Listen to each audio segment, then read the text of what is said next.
Hola, ¿qué tal? Mi nombre es Romina Suárez, somos el grupo 4 y vamos a estar dando lugar en esta exposición a uno de los temas más importantes a tener en cuenta cuando hablamos del cuidado de nuestra salud, parasitología. Para empezar, ¿qué es la parasitología? Bueno, podemos decir que es parte de la biología que estudia los parásitos y su relación con el hospedante, especialmente con el ser humano. La parasitología básicamente estudia la relación que existe entre los organismos parásitos y su hospedador. Eh, esta relación se caracteriza por una asociación de dos o más especies. Perdón. De esta manera, para la supervivencia, estos organismos parásitos pueden vivir dentro o fuera del hospedador, causándoles daño o no. Podemos decir que son oportunistas, se alimentan y dependen exclusivamente del hospedante para su supervivencia y de esta manera establecerse. Hay una gran clasificación de parásitos. Tres de los más importantes vamos a nombrar hoy, como por ejemplo los helmintos, los artrópodos y protozoos. Seguimos. ¿Qué son los parásitos? Bueno, podemos decir, como dijimos anteriormente, que los parásitos son organismos que se alimentan de sustancias que elaboran o generan otros seres vivos de diferentes especies. Y de esta manera pueden sobrevivir en el interior del hospedante o en su superficie, causándoles daño o alguna enfermedad. Hay cosas importantes a tener en cuenta cuando hablamos de parásitos. Diferencias, por ejemplo, en este caso, de parásitos internos y externos. Los internos, también llamados endoparásitos, son los que viven en el interior del hospedante, y los externos son los que se alojan en la piel, y que a través de esas picaduras de los parásitos externos eh, pueden venir enfermedades, transmisión de enfermedades. Son frecuentes en una gran parte de la población se encuentra infectada, y en algunos casos se cursa de manera asintomática, o en el peor de los casos, de una forma fatal. Las localizaciones viscerales tienen que ver con los parásitos internos, ya que cuando los parásitos se hospedan en el interior, van afectando a los órganos. Hay mecanismos de transmisión importantes de conocer, ya que de esta manera son cuando se transmiten enfermedades, como por ejemplo el fecalismo, los artrópodos, vía transplacentaria, transfuncional, respiratoria, por suelo, ingesta de alimentos, contacto directo. Seguimos. ¿Qué causan los parásitos? Hay una diferencia, como dijimos, entre los parásitos internos y externos. En el caso de infección de parásitos internos aparecen dolor abdominal constante, vientre inflamado o exceso de gases, cansancio frecuente sin razón aparente, comezón en el ano, diarrea con estreñimiento, presencia de pequeños puntos blancos en las heces, pérdida de peso sin razón aparente. Son algunos de los muchos que pueden aparecer. Y en el caso de los parásitos externos, puede aparecer picor, enrojecimiento, inflamación de la piel. La zona de picaduras por parásitos externos se irrita, y estos vectores de esta manera transmiten enfermedades, como ven en las imágenes. Y por último, ¿cómo los podemos prevenir? El lavado de manos, que es clave. El lavado de manos puede, como ya está comprobado, puede prevenir la parasitosis, pero también las infecciones bacterianas y virales. Por eso es muy importante hacerlo siempre que sea necesario. El saneamiento ambiental, empezar por casa, pero también cuidar el medio ambiente en el que vivimos, porque de esta manera podremos cuidar también nuestra salud. El agua que consumimos, hervirla y si podemos filtrarla mejor. Lavar bien los vegetales en el caso de consumirlos crudos, consumir las carnes previamente bien cocidas, ya que de esta manera es una de las más comunes y más rápidas de poder tener afecciones o infecciones parasitarias. Tratar de no exponer nuestros pies al estar descalzos, ya que el suelo casi nunca está del todo limpio. No dejar amontonar basura en recipientes con agua estancada, ya que de esta manera, si lo hacemos, estamos dando lugar a parásitos externos. Y en caso de tener síntomas, acudir síntomas anteriores nombrados, acudir a un centro médico. No solo porque tengamos síntomas, sino porque siempre es necesario también informarse y saber. Y de esta manera doy el paso a mi compañera a que siga con la exposición.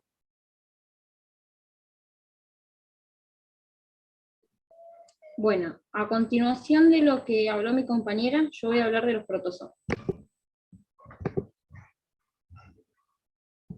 Los protozoos son organismos animales unicelulares y son microscópicos.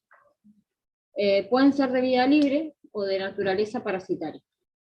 Los protozoarios tienen metabolismo anaerobio en la mayor parte de los casos, y el oxígeno que pudieran necesitar lo obtienen a partir de acciones enzimáticas. Algunos de estos protozoarios presentan dos fases, la de quiste y la de trofozoide. La primera es necesaria para la supervivencia, ya que esta fase la utilizan generalmente fuera del huésped, o bien para protegerse de las agresiones dentro o fuera del mismo. Los protozoarios deben su supervivencia a su gran poder reproductivo, que este puede ser sexual o asexual. De todas maneras, sea cual fuere su poder de reproducción, esto va en relación directa con la invasión y la destrucción de las células, lo que se traduce en una acción patógena contra el huésped, originando diversas modalidades clínicas como recaídas, periodos crónicos, incluso pueden producir la muerte, o en su defecto dejar importantes secuelas. La transmisión de los protozoos que viven en el intestino humano a otra persona generalmente ocurre por vía fecal oral, por ejemplo, a través de alimentos o agua contaminada, o en contacto de persona a persona. Los protozoos que viven en la sangre o en los tejidos humanos se transmiten a otros seres mediante un artrópodo vector, como por ejemplo la picadura de un mosquito o un germen. Existen 4 tipos de protozoos, que son los rizópodos o los sarcodinos, que se mueven mediante pseudópodos, los ciliados, que son el grupo más evolucionado, presentan una estructura de locomoción más desarrollada, como son los cilios. Después están los esperozoos, que son inmóviles, por ellos viven en el interior de las células, de las cavidades corporales o de los líquidos corporales. Y por último están los flagelados, que se desplazan por medio de flagelos. Las enfermedades que pueden producir son, como por ejemplo la tricomoniasis, que es una enfermedad que se dice parasitosis genital, que es una enfermedad de transmisión sexual, es muy común y más frecuente en las mujeres, está causada por una infección transmitida por un parásito protozoario llamado Trypanosoma vaginalis. Puede ser asintomática, que es lo que va a facilitar su transmisión, pero en el caso de presentar síntomas, puede notar picazón, ardor, enrojecimiento, dolor en los genitales, molestia al orinar, una secreción clara con un olor inusual, que puede ser transparente, blanca, amarillo, verdosa. Después, otras de las enfermedades que puede producir es la tripanosomiasis, que se conoce como Chagas, que se divide en dos: la americana, que es la conocida como la enfermedad de Chagas, y la africana, que se conoce como el mal del sueño. Esta enfermedad está causada por el parásito llamado Trypanosoma cruzi, que anida en distintos tejidos y produce lesiones cardíacas irreversibles en el 30% de los afectados crónicos, y lesiones neurológicas y en el aparato digestivo en un 10%. Los parásitos que causan son protozoos pertenecientes al género Trypanosoma, como ya lo dije, y algunos síntomas son hinchazón en el sitio de la infección, fiebre, erupción, fatiga, dolores en el cuerpo, hinchazón en los párpados, pérdida del apetito y dolores de cabeza. Después tenemos la malaria, que es el paludismo, que es una enfermedad infecciosa producida por un protozoario del género Plasmodium. Es potencialmente mortal y es causada por parásitos que se transmiten al ser humano por la picadura de mosquitos hembra infectados del género Anopheles. Se trata de una enfermedad prevenible y curable. Algunos síntomas son fiebre, escalofríos, sensación general de malestar, dolor de cabeza, náuseas, vómitos, dolor muscular, dolor articular. diarrea también. Y por último tenemos la toxoplasmosis, que es una enfermedad causada por el parásito Toxoplasma gondii, que es una enfermedad parasitaria que infecta a mamíferos acuáticos, terrestres y aves. Es de distribución mundial y se estima que aproximadamente una tercera parte de la población humana se encuentra infectada. Puede causar serios problemas en algunas personas, y algunos de los síntomas son dolores del cuerpo, ganglios linfáticos inflamados, dolor de cabeza, fiebre, fatiga, y se transmite a través de la placenta, la leche, la ingestión de carne mal cocida, la contaminación de heces de gatos y contacto de mucosa, y también por medio de reflujos. Hola a todos, mi nombre es Janela Mora y a continuación voy a estar hablando de los helminths. Los helminths son gusanos parásitos que viven dentro o fuera de sus hospedadores. Estos hospedadores pueden ser humanos o animales. Estos gusanos se alimentan de los nutrientes del huésped y le provocan daño. Generalmente, los helminths los podemos encontrar en el intestino.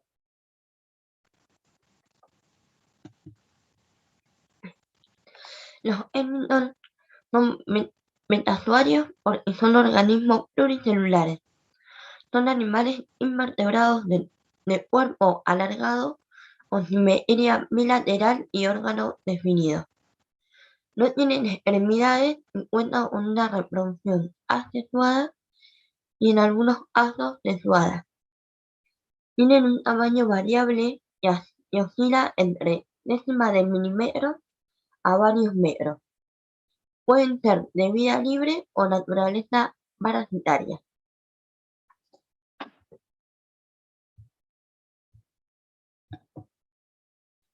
Los helminths se clasifican en dos grandes grupos.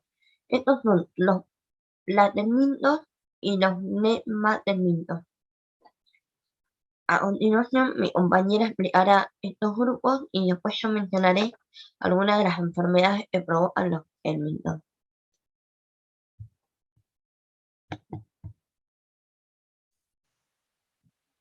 Hola a todos, mi nombre es Selene y a continuación voy a hablar de la clasificación de los helminths. Se pueden clasificar en dos grupos: los platelmintos, que son gusanos planos, y los nematelmintos, que son de cuerpo cilíndrico. Los platelmintos son metazoanos, organismos que se forman por muchas células, pero que evolucionan poco. Su membrana les permite intercambiar productos con el medio ambiente. Carecen de aparato digestivo y son hermafroditas. También existe otro grupo de platelmintos que son los gusanos segmentados, llamados cestodos. En este grupo se localizan parásitos llamados tenías o solitarios. También están los trematodos no segmentados. Estos tienen aparato digestivo rudimentario y órganos de fijación anteriores. Continuamos con los nematelmintos. Estos son organismos más evolucionados. Tienen aparato digestivo completo, poseen una cutícula que los aísla del medio ambiente de manera que no se alimentan a través de su superficie, sino mediante un orificio que se llama boca. Tienen sexos separados, por lo tanto la reproducción es sexuada. ¿Dónde se pueden encontrar estos dos tipos de grupos? Los platelmintos los encontramos en ambientes marinos, fluviales, terrestres, húmedos, y los nematelmintos están libres en el mar. Suelen estar en lugares húmedos y aguas continentales. Siempre donde se encuentran son sitios con cierto grado de humedad. En especial en hábitat donde hay descomposición de materia orgánica. A continuación, mi compañera va a explicar los tipos de enfermedades. Los helminths provocan enfermedades como la teniasis. Esta es una parasitosis de localización intestinal y es producida por plancton. Su hábitat es el intestino delgado, donde liberan el huevo, sale o las heces, y por contaminación fecal es ingerido por diferentes mamíferos. Estos parásitos causan daños mínimos en el tubo digestivo. Esta enfermedad se adquiere por ingestión de carne mal cocida. Algunos síntomas son dolor abdominal, diarrea, pérdida de peso, etc. Otra de las enfermedades que provocan los plancton son el parásito del perro hidatídico, la triquinosis, la parasitosis familiar y la tricocefalosis, entre otras. A continuación le doy la palabra a mi compañera.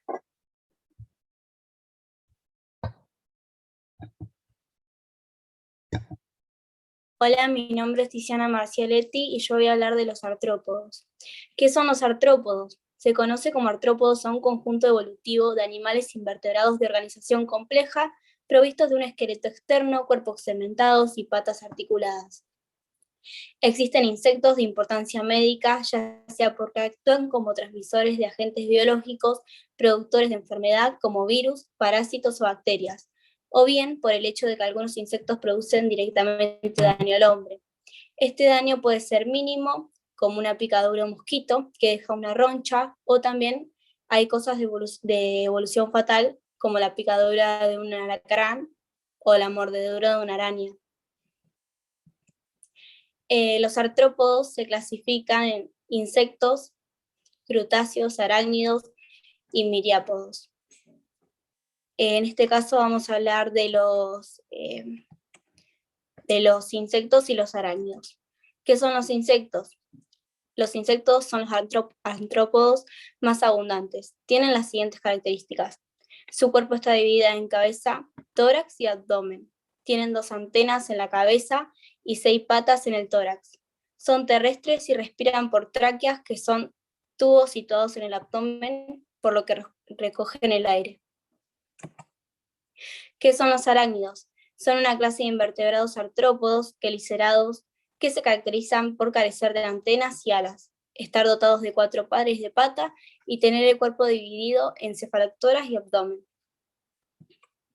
Bueno, dentro de los insectos tenemos los piojos, que causan la pediculosis, el mosquito aedes, que causan la fiebre amarilla, las moscas, que causan las miasis. Y entre los arácnidos tenemos las arañas, que causan el dolor, hinchazón, cólicos y sudoración. El escorpión causan arritmias, convulsiones, insuficiencia cardíaca, y garrapatas, que causan la enfermedad del Lyme. Como lo dijimos, las enfermedades que causan los insectos son la pediculosis, que la pediculosis es una infestación de las partes del cuerpo con el vello o pelo de la ropa, con huevos o larvas de piojos, liendres o piojos adultos.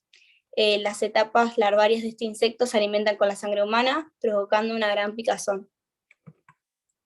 El dengue y la fiebre amarilla, ambas son causadas por el mosquito Aedes. Los síntomas son fiebre alta repentina, dolor intenso de músculos y articulaciones, decaimiento general, dolor de cabeza, dolor detrás de los ojos, y en el caso de fiebre amarilla también aparece la coloración amarilla en la piel. La miasis, que se produce por la infestación con larvas de especies de moscas que afectan a los tejidos u órganos de los vertebrados, incluido el ser humano, puede clasificarse por caracterización entomológica o según el tropismo de las larvas en los tejidos.